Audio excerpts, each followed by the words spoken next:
Hi, everyone. Welcome to the Golden Ratio Podcast. I am Jen, GR Mom, joined as always by GR Dad. Hi. How's it going, GR Dad? Fine. Excellent. Excellent. Okay. The cocktail of the week this week is a cocktail that I just invented called the Key West Graveyard. Oh, it's good. It is kind of a variation on a White Russian. So it has Kahlua, one of my faves. Now, we were up in Maryland, so I made it with vodka, but you should properly make it with Key West legal rum, coffee rum. Then it can't be Russian. No, it should not be Russian. That's why we are calling it the Key West Graveyard. Oh, that's because it's... Oh, I was behind you, but now I've caught up to you a little bit. So Kahlua, coffee-flavored rum, or just like vodka, if that's what you have. And then a little scoop of coconut ice cream. I used Talenti coconut gelato. It's good. Could you like gently place that ball in Guac's mouth? Don't throw it. Just gently insert it into his mouth. Very gently taking the ball. No, putting it back up here. He's like, you know what a great place to put my ball is on top of the podcast equipment. Oh, he would climb up and like put it in your mouth if he knew that's what you were using excited to make the podcast. He just wants to be played with, and he's like a big, annoying toddler where he's just like, this'll annoy you into playing with me. Anyway, this drink is called the Key West Graveyard because it's delicious. Like all dark, right? Kahlua is dark and the rum is dark, and then it's got like a little ghost of ice cream in it. Yeah, it's got coconut. And it's even better. Uncharacteristically, I'm letting it sit a little bit. It's even better when you let the ice cream melt a little bit because the coconut flavor comes into the Kahlua. It's also basically a shot. I mean, you couldn't drink it like a shot because there's a lump of ice cream in it, but all it is Kahlua in like the vodka or the rum. That's it. It's not, as you said, it's not weak. It's good, but it tastes better and better if you wait a little bit, which is... Yeah, because ice cream dilutes the alcohol a bit. But it tastes like coconut more, which is what it does. It's not just diluting it like clear ice. Yes. This is real good. Also, Talenti coconut, I think it's called Caribbean coconut gelato, is freaking delicious. You can get it at the grocery store. Why is it called gelato? Are you asking me the difference between gelato and ice cream? I mean, is it something different? It tastes like ice cream to me. It's got very creamy. It's very dairy. It doesn't seem like it's, in any way It has to do with the churn process, I believe. It's not like sorbet or whatever the other stuff is, yeah. No. It's just like how you make it. Okay. Hops! Why are you making those sounds? She's like got a real desperate look on her face. Should we take her out? Yeah. This podcast is not off to an auspicious start.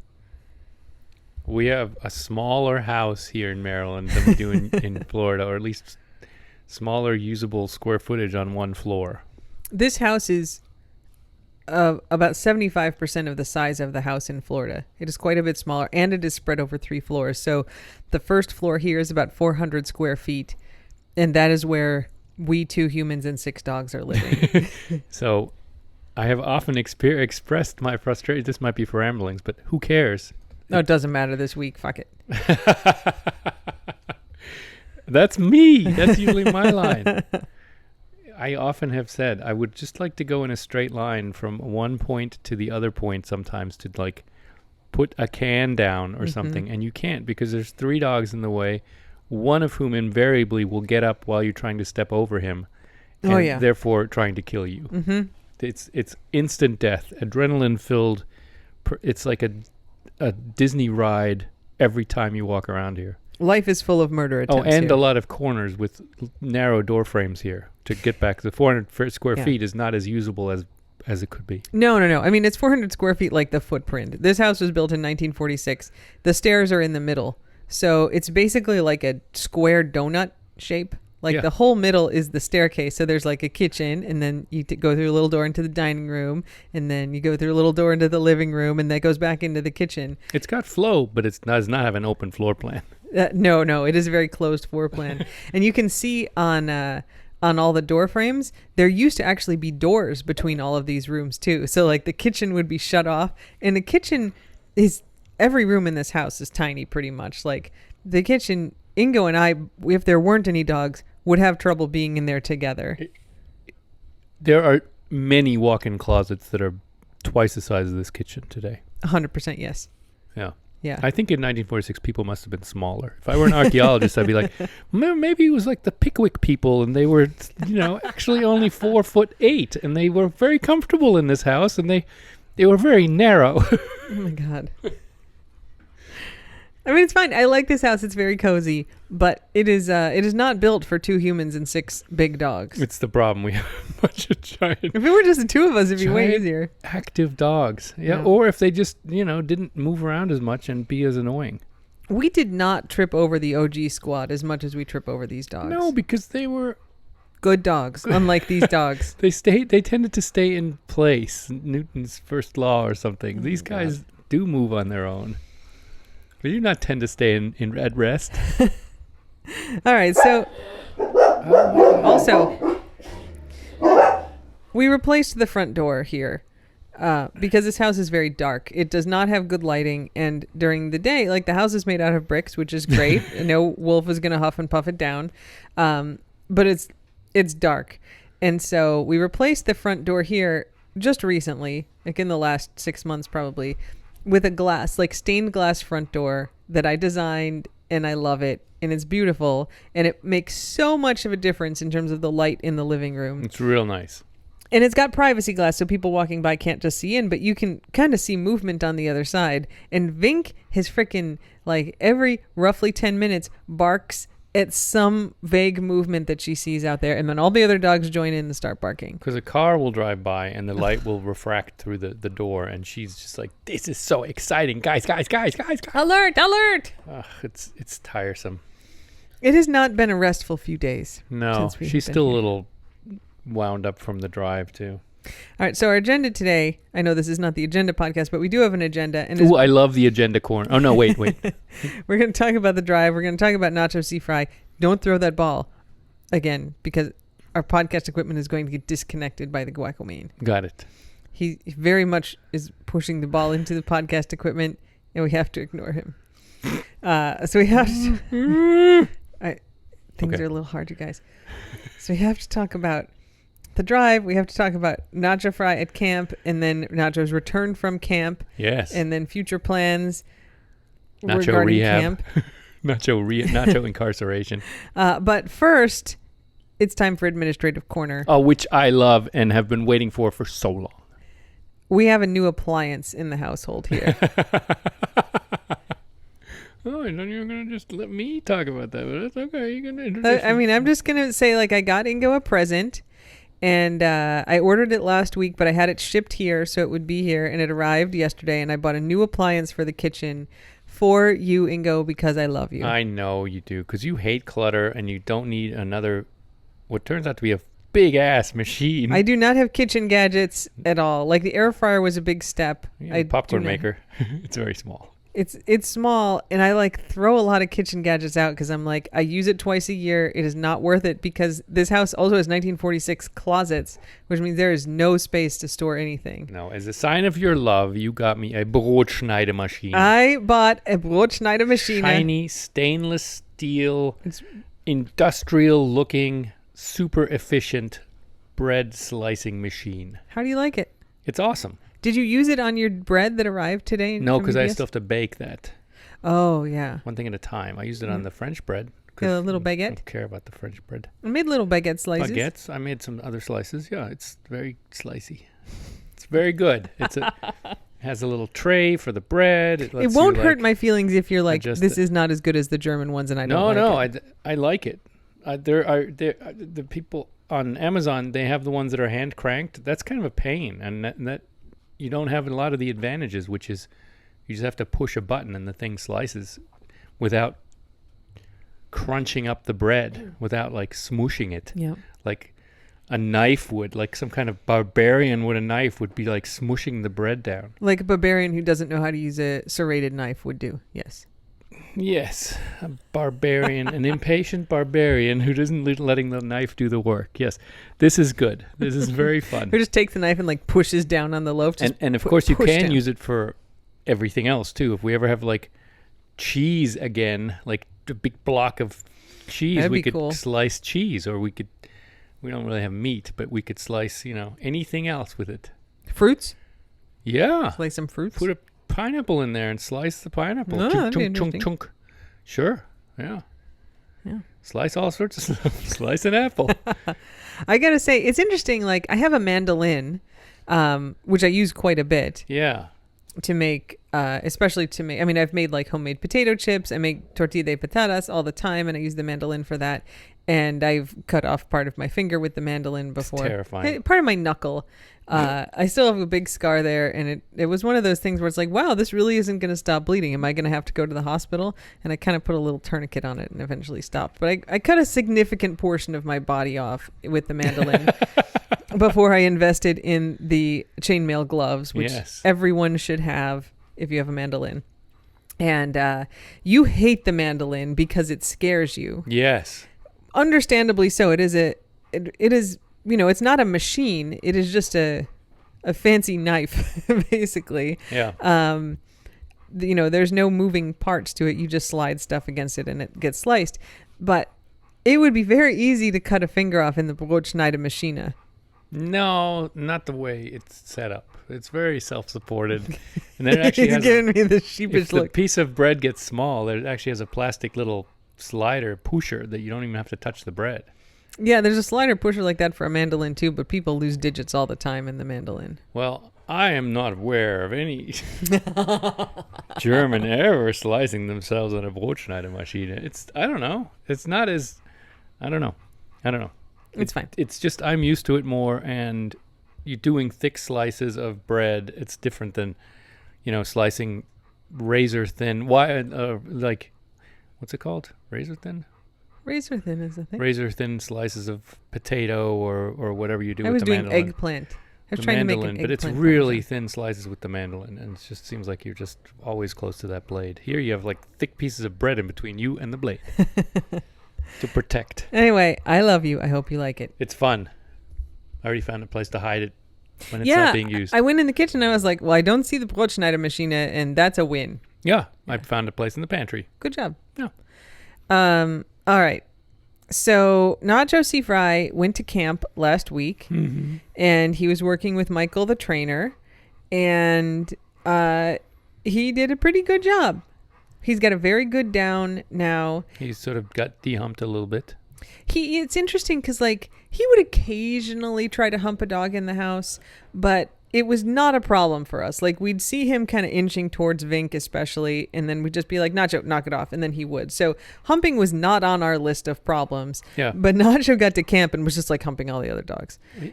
I think he was anxious, right? It's For an sure. anxiety behavior. Yeah.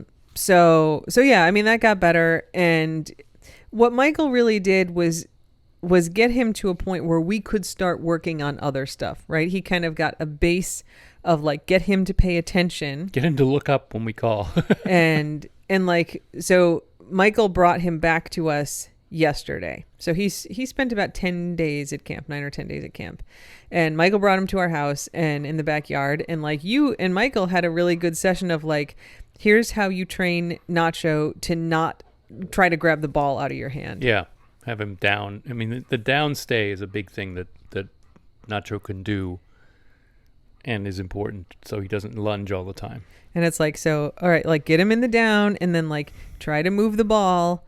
And if he lunges for the ball, put him back in the down. That's and like right. try to lower it down and try to pick it back up. So it's, it's like exercises we're going to have to do. He's not done with his training. Right. But he's got now kind of a foundation that we can use to train him with new things. Yeah. Which is really great. So Michael shows up and he brings Nacho into the back, and I think like Vink was out there, Hops was out there or something. Yeah, Hops was definitely lying out there in the sun. In the sun. And so we were just all in the backyard, and I was like, Guac and Remy were both inside barking, and Michael has trained both of them. Yeah. And I was like, do you want me to let them out, or do you want to do stuff out here? Because like Brody and Vink and Hops are just going to lay around. Like they don't care at all. Right. They're not going to interact. Guac and Remy are going to be all up in everybody's business. And he's like, oh yeah, let him out. So I open the door, I let him out, they run out, Nacho's like all wound up, and Nacho runs into Remy, and Remy immediately attacks Nacho. And like they are not a immediately play fight. Embroiled. Yeah. Remy like chomps down on Nacho's face. They're both like Godzilla style up on their hind legs. I think each has like the other one's cheek in their mouth. Yeah. Like, yeah. But no blood. No, but it was not good. No. And I just know, I don't even know who did what. I just know at the end of it, Michael was holding Remy. Yeah, he and I pulled Remy off, and you had Nacho. And I guess I had Nacho. Yeah. Yeah. So he's just holding Remy up in the air. Yeah. And I was like, so yeah, this has happened a couple times. And he's like, geez. He's and like, I was wow. I know. Wow. He just went at it. You know, we sort of talked about this is like Nacho has done a couple things that has started this, but he didn't really on Wednesday. He just kind of ran into Remy, and Remy, I think, was startled and felt attacked and snapped. And Nacho doesn't really back off from that like the other dogs would freak out, but Remy engages and has always been like that. He, you know, it doesn't happen very often. I mean, 4 or 5 I have times theories, maybe. right? I mean, I think being blind makes him that much more insecure, which means he's going to be more aggressive to defend himself. Yeah. Like wiener dogs are really aggressive because they got no room for error. You know, they can't allow the other dog to get the first bite. They have to be quicker. So when we got Remy, like a little over a year ago, and he was just obsessively humping Brody, we were kind of waiting for Brody to correct him because we're like, that will sort of solve the problem. And Brody did eventually, and there was a fight there too. Yeah. Because Remy was just like, fuck you, no. You want to fight? You want to go? Wah! And Brody was like, get the fuck off of me. And I guess it's happened once or twice with Nacho. So it's not a real problem with Remy. Usually he plays just fine. But if he feels like he's being attacked, he engages. And he's startled. Mm-hmm. He just has no time to adjust. Yeah. So it was like, okay, Nacho's home. And now we got this stuff going on. So Michael was probably here for like an hour and a half. And we did some exercises. And we talked about all the dogs and everything. And it was great. It was really useful. And Michael's going on vacation. So that's part of why Nacho is back with us and why Ingo drove him up here. Like why we didn't just have him at camp while we were here. And I texted Michael last night. You know, he dropped Nacho off in the afternoon. I texted him at night. I was like, so you're getting back from your vacation next week and we're not leaving until the week after. So what do you think about having some more time with Remy now that you've seen this? And he's like, oh yeah, like that dude was crazy yesterday. He was immediately, Michael reacted because he downplays a lot of behaviors that we described or that our dogs have as saying, well, oh, that's just this. And, you know, it's because he's high strung and it's because he's in this situation, and he kind of understands a lot of it. But after the incident, he was like, wow, Remy really just goes for it, huh? He was just waiting for a fight. He just didn't back down at all. He was like really kind of excited about it in a weird way. He was like, boy, he was just like, you want to go? I'll go. We'll go.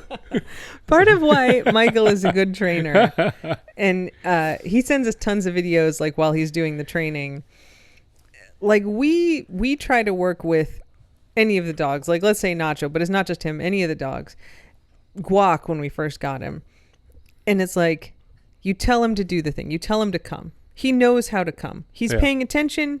He looks you in the eyes and he's like, I will not. What did the vet say about Guac while we're at this? What did he say? She said he's just stubborn. Stubborn. Oh yeah. We will tell that. I'll tell that as a separate story. But yeah, I mean, this was the problem with Guac that made me cry when we got him. He'd look at me and he'd be like, I hear you. I understand what you want. The answer is no. Hops did this when she was a was a puppy. When she was going into her like adolescent obstinate phase. She would look at you and then wander away. Oh, like run away. Run away. This is like a fun game. Yeah. And we get frustrated when it's like, you know what I want and you are choosing not to do it. And Michael does not get frustrated. Like, it doesn't matter what he's dealing with the dogs. He's just like, all right, well, it's just all value neutral, right? Yeah. Well, the dog didn't come, so here's what we're going to do to communicate to the dog that they need to come. He's so matter of fact and patient and calm about it. It's never a macho thing with the dogs. It's never him asserting dominance. He's just like, oh, I see the dog didn't do it, so there's no reward, so we'll just do it again until they get it. Yep. And he's just amazing. And there's 18 dogs barking and there's 3 dogs running around the obstacle course, and he's just so calm and patient in this stuff. It's really, it's remarkable. Yeah, it's really amazing, which is great, right? Because then you go when I was texting with him, like, listen, Remy also barks all the time, and it makes me crazy. Yeah. And he's like, yeah, he's kind of high strung. I'm like, could you please work on that with him? Could you please get him to stop barking all the time. And Guac was doing it too. Nacho had a ball yesterday when Michael was over here, and Guac was doing his favorite game, which is stand over Nacho and bark at him while Nacho chomps the ball. And Michael's just like, yeah, well, he wants somebody to pay attention I think to him. Michael can tune it out, which is... He can. Yeah. It's like you and babies. Yep. We go out to dinner, and like if there's a baby crying somewhere, like I'm physically recoiling, and you literally don't even hear it. I have a very strong somebody else's problem filter where Yeah. it's just like, it is not my responsibility to fix this. I didn't cause the problem, so I don't really have to listen. Yeah. Yeah. So anyway, that was that. The training was good. We got a lot of stuff to work on. And Remy and Nacho are fine. Like They're totally fine now. Don't worry about this. It was like a brief spat when they were both not thinking things through, and they've been wagging at each other since. And I think they're playing a little bit. Nacho's a little hesitant now around Remy. That dude's cray. But also, I think because when Remy had his cone, Nacho was not to play with Remy. Yeah. And so I think Nacho still hasn't gotten used to the idea that Remy can play again. Yep. So that's Nacho at camp. He did a good job. Yeah. So while Nacho was enjoying camp, we road tripped up here. We drove the entire 21 hours in one day, which we are not going to do on the way back. It is doable. I was going to say, while it is possible, it is not recommendable. We've done it a couple times. Yep. And when we got here, like we drove all day Tuesday. We got in at like 3 a.m.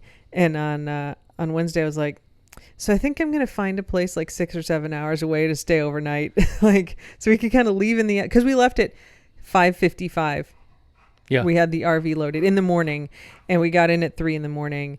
And I was like, we can leave in the afternoon and drive like 7 hours, like all get out and sleep somewhere and like be able to stretch and just rest, and then, drive the other 12 or 13 have hours. like a normal long day Yeah. driving. Because it does, I keep forgetting or blocking out how much it wrecks the next day for me. Yeah. I mean, yes, I'm here. We got here, and I woke up here, great.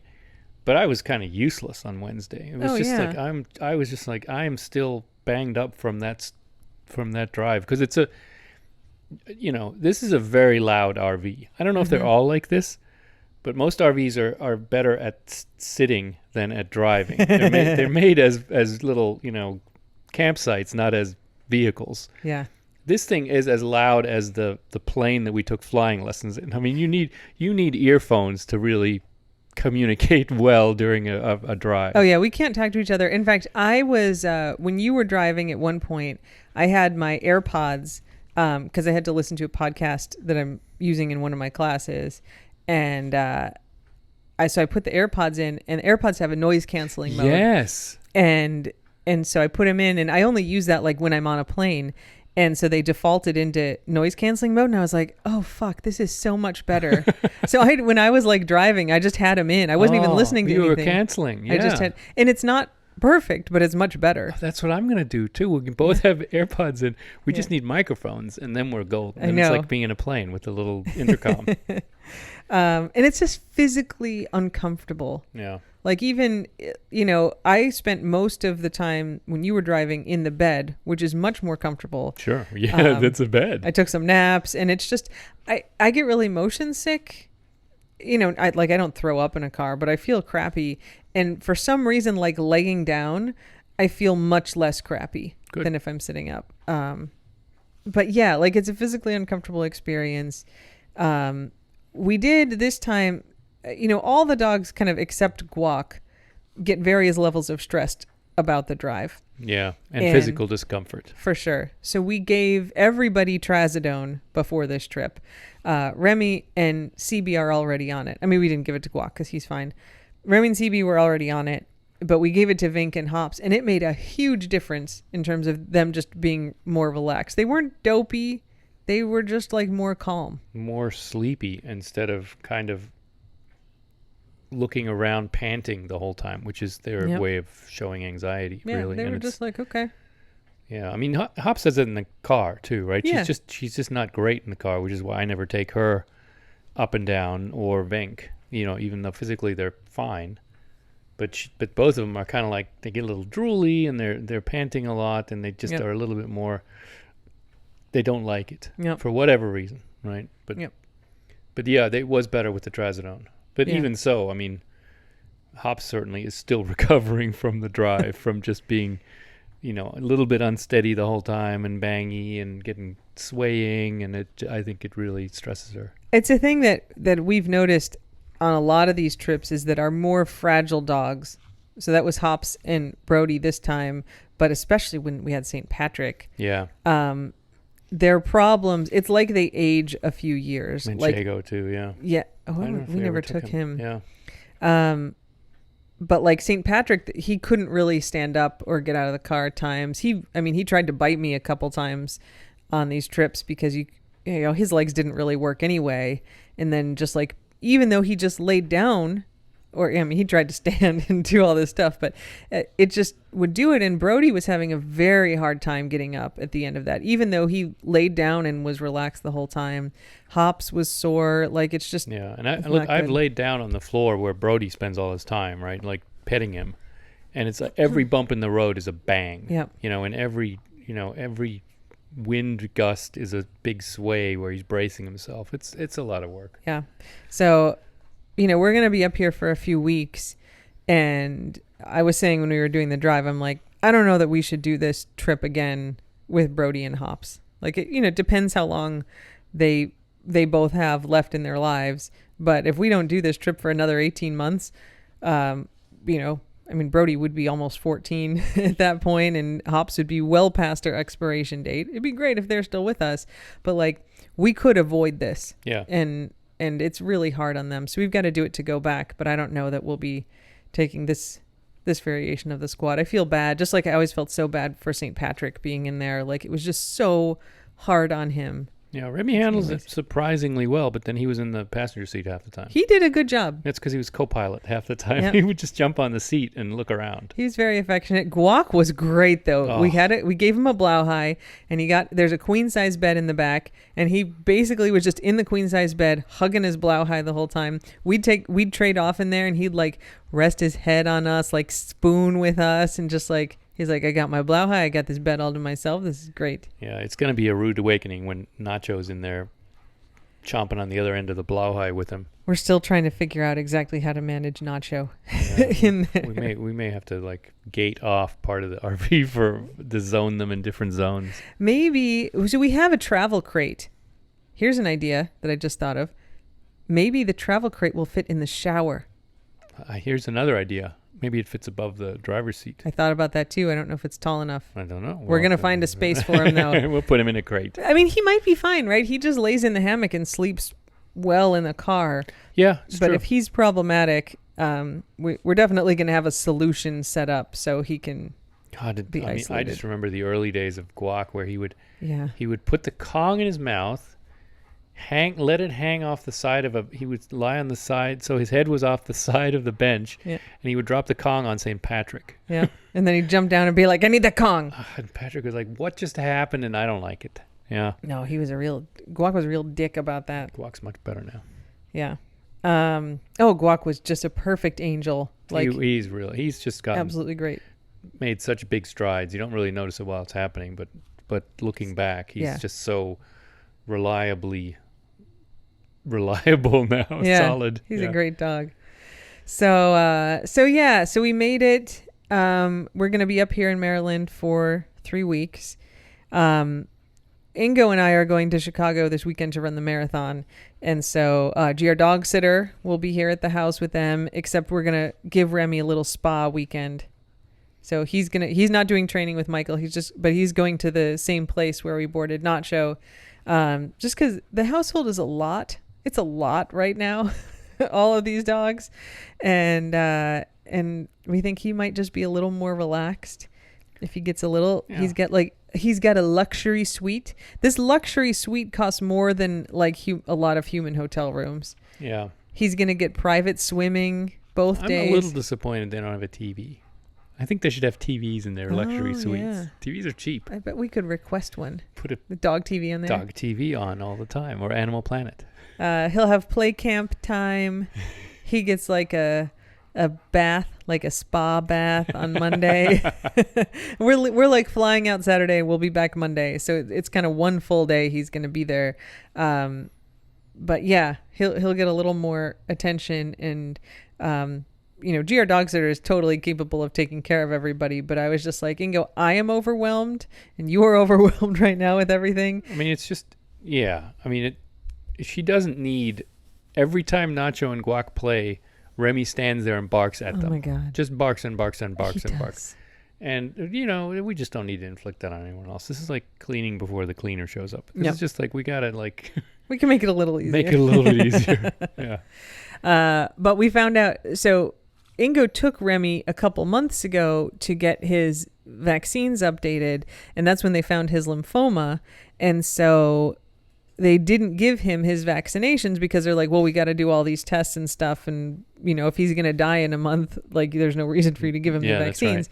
And so when we booked him at the resort, it was like, he needs updated Bordetella. And I was like, okay, like, I don't remember, like we've had him back to the vet a few times, but I don't remember if we ever got the shots. And the answer was we did not.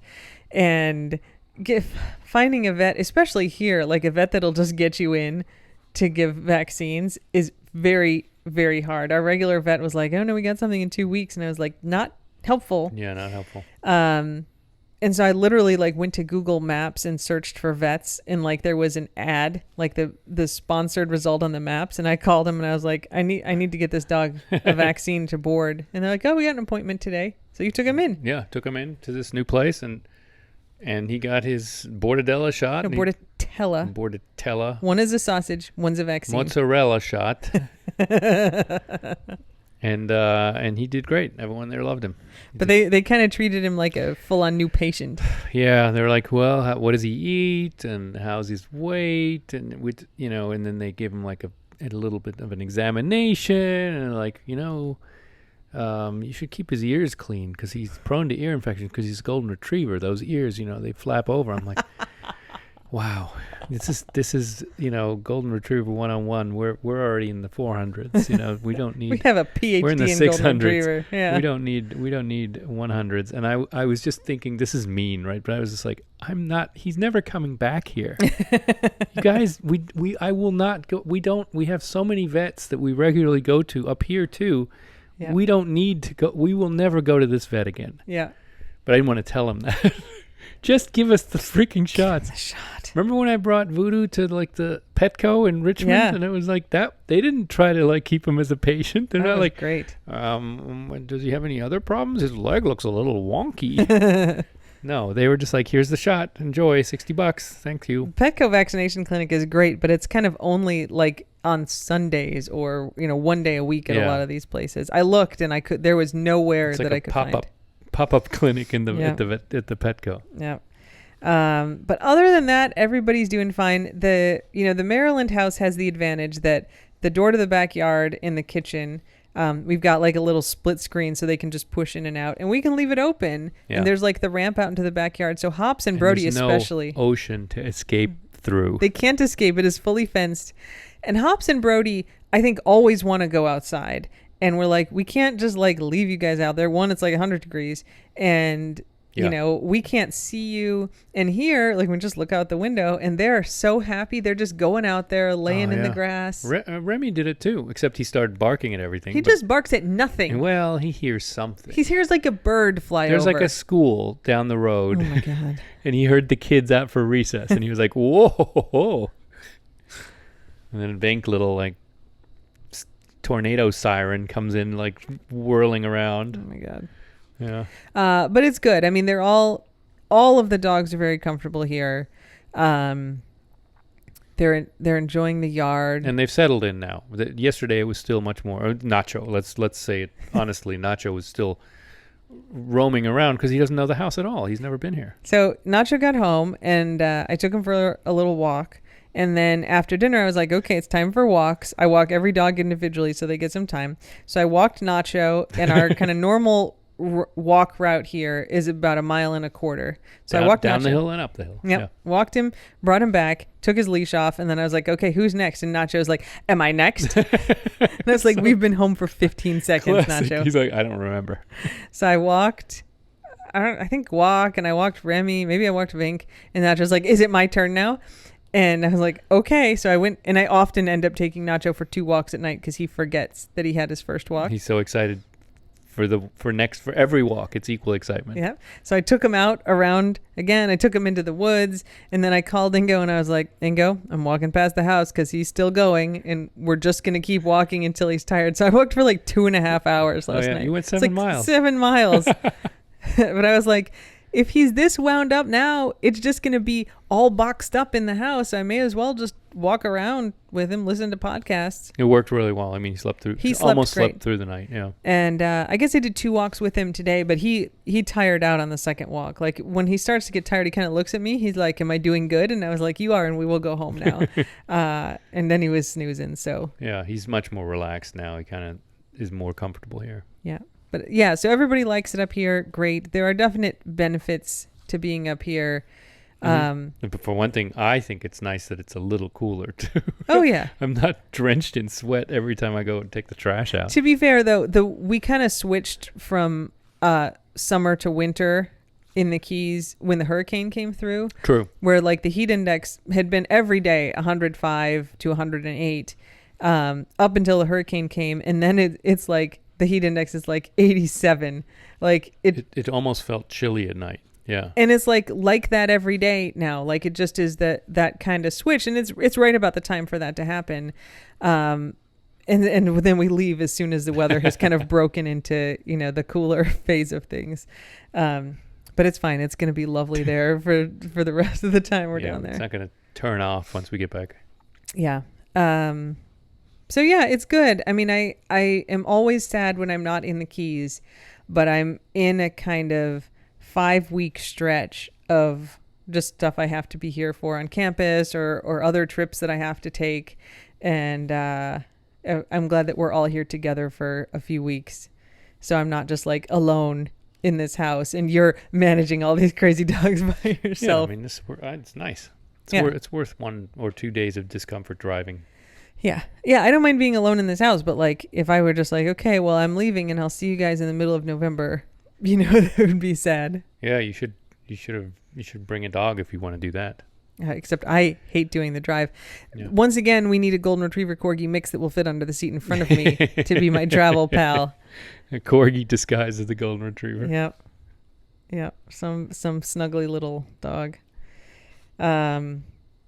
We still have the service vests for these dogs. We could just take them on the plane and be like, Vank, you're a service dog, Vank. I have 6 service dogs. I have serious problems, I have so many problems. Ma'am, I got, and then 3 of them are service dogs to some of the other dogs. I mean, it's a real cascade of service. I mean, Remy needs a seeing eye dog. We need a lot of service. That would be great. That used to be Voods.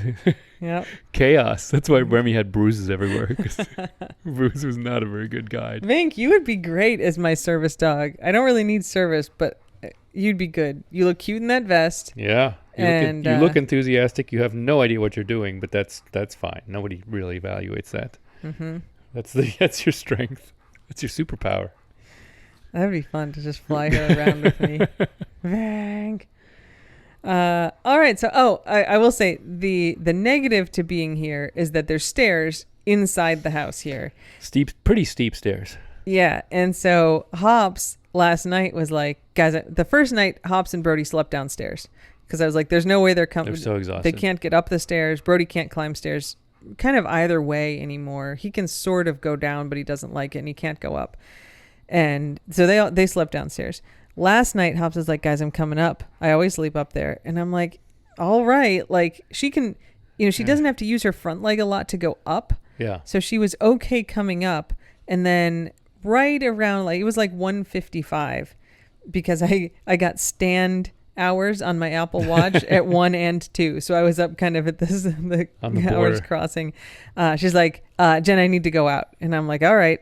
And so I like stumble out of bed and I'm like, I got to carry her heavy ass down the stairs. You are heavy, Hops. Sorry. She's gained a lot of weight. We're working on it. So I'm kind of like leaning on the wall for like more support and carry her down. And she goes out. I mean, she clearly had to do her business. And then she's like, I'm coming back up again. And I was like, all right. So she kind of comes back up. And then at like 4:50 this morning, she's like, hi guys, I need to go out again. Which, you know, I think you're giving her different wet food and that'll cause diarrhea. And she's got like such a sensitive system, right? We gave her the methocarbamol. Maybe that. The muscle relaxant. Who knows? But so she was having a tough night. And I was like, I can't carry her down. So I was like, Ingo, I'm so sorry to wake you up. You never do this. Yeah. No, I mean, we always like whoever wakes up with whatever dog, like we take the turn and we're both happy to take a turn for the other person. Mm-hmm. Like we try not to wake the other person. No, really we're pleased. It's like, okay, I woke up, I'm going to do it. So then at least, you know, Ingo can sleep, or you're like, at least Jen can sleep. Yep. And I was like, I can't carry her down again. Like I hurt myself if I carry her too much. Can you please get up and take her down? And then I think you were up then. Maybe that was the one at 3:30 where I saw like the police lights down the street. It was definitely 4:51. Oh, because really? I looked at the time on my phone because then I was like, maybe I can just get up. Just and come back to no. bed from taking someone else down. She's heavy though. Sorry, She's Hops. so heavy. You're a chonk. The vet, when we had her in, I think when she hurt her leg, the vet was like, she weighs 80 pounds. And I was like, I know. And I'm like, but she doesn't do anything. And like, she's hungry, but we've cut back on her food. So hopefully she's losing a little bit of weight. Yeah. I mean, look, it's hard. It's got to be balanced. She's my girl. I know, but she will be your girl for longer if she weighs Absolutely. less. I mean, she's also never present when snacks are given out to the more active dogs. That's so, true, you know, actually. She does get fewer snacks. Because she's lying up somewhere and sleeping. Yep. So yeah, that's dog updates. I think. Anything I missed? No, I think that's it. That's enough. Mm-hmm. That's enough.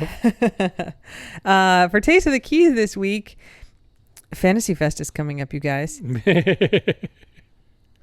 But isn't it more family friendly now? Isn't it more family fun? I was reviewing the Fantasy Fest schedule, and there was one family friendly event, which there usually always is. There's been a bit. The reason I'm sort of gently poking fun at this is there's been a lot of news articles about city commission plans to make Fantasy Fest safer for families or more wholesome, or we aim to attract a wider audience. I mean, there's been weird press coverage that made it sound like they're For those of you who have not listened to our previous defanging it. Our previous Fantasy Fest episodes or don't know what it is. Fantasy Fest is like Mardi Gras crossed with Halloween in Key West and naked. Yeah. I believe last year I told people not to Google Fantasy Fest penis. There was a reason that we Googled that, and I had safe search off. And man, are there a lot of pictures, you guys. So Fantasy Fest takes place the week before Halloween. This year it's October 21st through the 30th. And there's lots of parties, a.k.a. orgies. Honestly. We haven't been to any of these. We have not gone to them, but they do have naked parties. We're kind of, there's described, and we're kind of reading between the lines. And then we've seen all these pictures. There's clearly stuff going on, guys. There's pictures of people holding other people's penises, which I feel like is... They're just being nice. They're erect penises. Oh, it doesn't need the support then. All right, let's look at the schedule here. We read this last year, but I mean, I think it's just worth looking at. I mean, there are shows. There's like art shows, and there's cabarets, and... like pub drag crawls. Queen show. It's not all orgies. We went to like a very fun party at the Island Farm last year. That was just a costume party. Just costumes. Nobody was remotely naked. Like live music and drinks. Goat running around. Yeah, but that was farm goat. Unrelated and wholesome. The whole thing was extremely wholesome. The goat was just because it was a farm. It was a farm. It was just a goat who lived on the farm. You don't want anyone to get weird ideas. No. This was fine. Yeah, dogs were there. We pet dogs. Yep. There's parades and stuff, but there's a zombie bike ride, which I think we're going to do this year. Is it naked though? It's not. I mean, honestly, there probably will be some naked zombies in it, but you don't have to be naked. It starts at like 2 p.m, so you'd get a bad sunburn Oh yeah. anyway. Biomechanically, I would not like to ride a bike naked. The saddles are not made for this. There's a 5K this year where you're supposed to dress up like a superhero. I don't think anybody does that naked. No, because there aren't a lot of naked superheroes. Okay, but like on Monday, there's Kinky Carnival, for example. Key West's original Fantasy Fest Kink Party in its 25th year. Tickets include 3-hour open bar from 8 to 11, but the party goes till 1, interactive BDSM stations, fetish rooms, bondage, and more. Did you say interactive? Interactive BDSM stations. Boy, that sounds adventurous. Tops or bottoms underwear party. This is men only, so I'm not allowed to go. Adventurous. Oh, so like t-shirts or boxers, tops or bottoms? It's just an underwear party. T-shirts. So, I mean, I haven't been. Mm-hmm. So, yeah. Nor have I. Don't worry. There's Captain Tony's Party in Plaid. That sounds nice. Captain Tony's is a bar. Yeah. It was the original Sloppy Joe's. We haven't been there since COVID, but it's a place where we would go and get arbitrarily priced drinks. Yeah, it's like a dive bar. Kind of dive bar. There's a tree that grows through the middle of it. And I was like, oh, that could be fun. Like, Wear plaid? Yeah, it's like a 90s grunge thing, right? so the line here is experience a party that caters to all exotic lifestyles and fantasies, which is your first very large red flag of this being a 90s grunge party or It is not. not a 90s grunge party, yes. Whether you wear your naughty or nice plaid to attract old friends or stimulate the new, this party is for you. Everyone is invited to this party for the ages that only the legendary Captain Tony's can host. Great music and drinks, plaid costumes, exotic people. Then plaid has a whole different meaning that I know of then. It is the pattern. No, this Yes, is like you have very to weirdly come between in the lines. plaid to this party. But a lot of it is like a little plaid flap over the important bits that people very quickly push out of the way to access the important bits in the bar. Would you like to see this? Here's just one example of a picture. This couple, what'd you say? They're 65? Yeah. The lady's in like a little kind of schoolgirl He's wearing like a kilt. skirt. He's got like a kimono on. Her skirt is plaid. He looks just completely covered up compared to her. Yeah.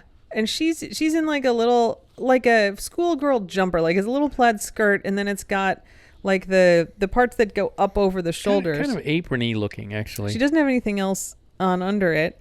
And he's got his hands like full on the bits in this photo. It's very grabby, gropey. Just got them all up in there. It's a little gropey.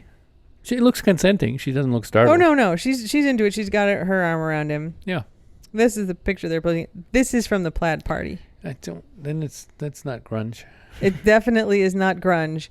It's grab other people's bits and wear plaid while you do it party. Oh, if you made that into an acronym, it would be kind of like grunge. Yeah. Grope. It'd be grobe. It's yeah, so there's stuff to do where there's not sex involved, but there's a lot of sex events. There's a lot of them. So it did not defang it. No. No. There's a party for furries. Yeah, that's also not defanged. No. But I mean, if that's your thing, come on down. It's too warm. That's happening. I don't even know how people do it. I couldn't even wear a furry hat. Homemade bikini contest. Oh, the Love to Glow party, which I think we talked about. Love to Glow. Yeah. Last year, where you're supposed to wear glowing stuff. Yeah, and nothing else. There's the Desire Male Fetish party. Again, this is just private fetish party for men. I should That's go. all it says. If you can't go. I can't go. Yeah, that's right. You have a good time. Dang it. Calling my bluff. Yeah. So anyway, that's a whole thing. But they do have like parades, like proper costume party, generally not naked parades. I mean, some people are naked but fully body painted. So we're going to go to a couple of the parades fully not naked. And I just bought Ingo's costume and it is everything's pretty much covered except like your face. Even Yeah, part of your it'll probably face. be warm, but that's okay. I'll accept that. Yeah. So you've got a Dread Pirate Roberts costume. Yep. I have so many. I was thinking we have a ton of costumes here because I very much love Halloween.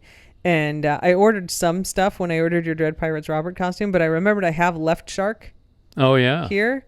So I may pull out Left Shark for at least something. Also warm. Also warm, but it's Left Shark. I could be Shark Hunter Roberts. I don't think we need to make it a couple. Oh, so much fun though. Like when I was the Easter Bunny and you were like As the Tooth Fairy. the Tooth Fairy and I was Yeah. the Easter Bunny. That was fun. We had, what else did we do? Bo Peep and Sheep. Bo Peep and the Sheep I was Shaun the Sheep. epic, and I was Little Bo Peep. Yeah, that was a good. fun one. That was good. Yeah. Yeah. But Ingo always proposes like mascot style costumes with a big head and like a full body thing, and I I was like, it's sticking my gonna head be in the big head. 90 degrees. You cannot wear a mascot costume. I know it's so hot. I get so hot. You would get so hot here, and I it's like did. 30 degrees warmer there. I did. Remember Yeah. that party that were like Yes, I there do. was a 90s dance party during it and I was just You were sweating the in Easter Bunny. that bunny costume. The head was on the floor. You had like one arm out, swinging the arm of the costume That's around. right, it was terrible. It was too hot. I was fine. Yep. Little Bo Peep Yep. or whatever. Tooth Fairy. Those were pretty much identical costumes. I just had teeth in one And I and like had a little wand. bunny head in one and a sheep head in the other. Yep. So anyway, Fantasy Fest is coming up. We'll be talking about it for a few weeks and reading you different events that are happening. Yeah. It's one of the biggest like touristy draw parties in the Keys, I think. It's a week long, isn't it? Or a long week. Yeah, long. the 21st to the 30th. Yep. Yeah, it's a big thing, and I think this is the first year they're having all the stuff again, because it was obviously canceled for COVID. I think they canceled the parade during And COVID. last year, like 2020, they didn't have anything. And last year they had some stuff, but the parade was canceled, and who knows about orgies and COVID precautions. But this year it looks like they're having all the stuff. So They just drove it underground, Jen. underground parade. Underground, the other thing. So yeah, that's Taste of the Keys. You have a German word of the week? Yeah, just one I'd come across. It may be regional. Leichenschmaus. What does that mean? A Leiche is a dead body, and Schmaus is like a Schmaus. I is like a that word. Feast. So it's cadaver feast, Okay. which sounds about as weird in German as it does in English, but it's actually, I think, at least, I don't know if it's regional or generational, but it's a word for kind of a wake, like where you'll have a big, not dinner party, but like you can have a late lunch party to as a sign of to remember the deceased. It's kind of like a wake, I think. Leichenschmaus. Leichenschmaus, yeah. Leichenschmaus. Yeah, which is, I was struck by it. I was like, well, that's very interesting. Yeah. It sounds terrible, but it actually is not a terrible event. But it sounds a little cannibalistic, but it's not. You're all. not eating the corpse. Correct. Yeah. Yeah. All right, that's a good one. Yeah. There you go. Leichenschmaus. Leichenschmaus. Hmm? Good. Yeah. It's time for Ingo Corner. You got anything? No, nothing that we haven't already, I think, talked about. All right, excellent. Yeah. Well, that's it for this week then. Oh, I was going to, look at me. I have an idea. Classic Ingo. Everyone who did the Voodoo Nerd Challenge did great work. Oh yeah, your medals you- have mailed. Yes, and that's great. We didn't put handwritten notes in the medals or anything like that, but know that you've made Voodoo proud, and it's touching how much he affected other people's lives too, because he's such a weirdly strong personality for being such a beat up dog. But we think of him all the time, All the time. disproportionately to how long we had him, and it's kind of nice to see that he had that effect on others too, because he was just such a force. He had an amazing effect. Not that he intended to, Yeah. which was his strength. He just did exactly what he wanted to do, which is very liberating. Yeah. The whole concept of the Nerd Challenge, I was thinking, is actually quite millennial and liberating, where it's just like, you don't have to do it just because someone expects you to, or because you thought you had to. Yeah. Just say no. The videos are great. Yeah. People made some really well produced videos of them saying no. Yeah. But it's liberating in all aspects of Yeah. life. This is something you've taught me, actually, before voodoo. Long before voodoo, you taught me it's okay to, like, not run a marathon that you signed up for. Just because you signed up for it, you are completely, you understand that the sunk cost fallacy is a fallacy. Yeah. And That's I true, I was do. raised completely the opposite, which is you have to make it worth it. Now you've Yeah. paid for it, now you have to do it. Or now you've said you're going to do it, now you have to do it because you paid. And you're like, it doesn't matter, you're not getting the money back anyway. Just, Yeah. don't do it. You've paid $100 and can go run the race you don't want to run, or you paid $100 Yeah. you can sit on your couch and watch Netflix all day. Will you be more miserable if you then also run it, or will you be less miserable if you don't run it? And wouldn't that be better? And I'm Yeah. like, oh no. But the guilt, and you're like, "Pfft, guilt, schmilt." Guilt schmilt. Yeah. That's So exactly right. voodoo also embodied that spirit. Oh yeah, he did. And I think it's nice that everyone has taken him as an example for that. I think in the superficial way with the race is a funny way of illustrating it, but he did that in everything. Yep. Like, I don't have to get out of the car. Why is no? I'm fine back here, you guys. I'm fine back here. Nice. Why? Just because you say I have to get out of the car, I'm not getting out of the car. So it's impressive. It's very nice that everyone cottoned onto it and did it. But it's even more. I think it's a good example of how impactful he was. Yeah. And it's a nice way to honor him. Indeed. Yeah. Good. So good job, guys. Any Everyone gets a good job from voodoo too. other final thoughts? No, is that not enough? That's great. Is it not? You did a great I think job. something else, but that was it. That was really all I had. All right, everyone. Thanks for listening. And until next week, Slava Ukraini. And don't bite anyone unless they ask you to. Yep. Bye. Bye.